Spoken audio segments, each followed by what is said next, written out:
Billy Syahputra bantu gotong peti jenazah saat pemakaman Vanessa Angel dan suami jadi sorotan. Sosok Billy Syahputra mencuri perhatian saat prosesi pemakaman jenazah Vanessa Angel dan Bibi Ardiansyah. Adik almarhum Olga Syahputra tersebut tampak ikut menggotong keranda jenazah. Momen saat Billy Syahputra membantu mengangkat peti tersebut sempat terekam kamera. Dikutip dari tribunnews.com, Billy Syahputra hadir di hari pemakaman mendiang Vanessa dan Bibi.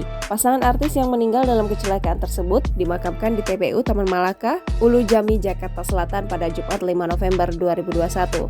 Mengenakan topi hitam tertutup masker, wajah adik Olga Syahputra terlihat jelas saat membantu menggontong keranda jenazah.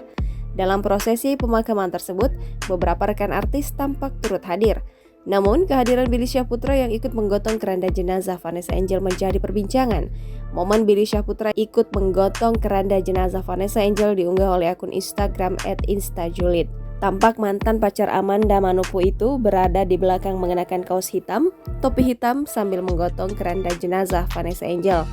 Setelah menggotong keranda jenazah Vanessa Angel dan mendoakan almarhumah temannya itu, Billy Syahputra langsung meninggalkan lokasi pemakaman. Sikap Billy Syahputra menggotong keranda jenazah Vanessa Angel pun menuai pujian dari warganet. Warganet salut atas sikap Billy Syahputra yang hadir dan ikut membantu membawa keranda Vanessa Angel. Jangan lupa subscribe, share, komen, dan like ya!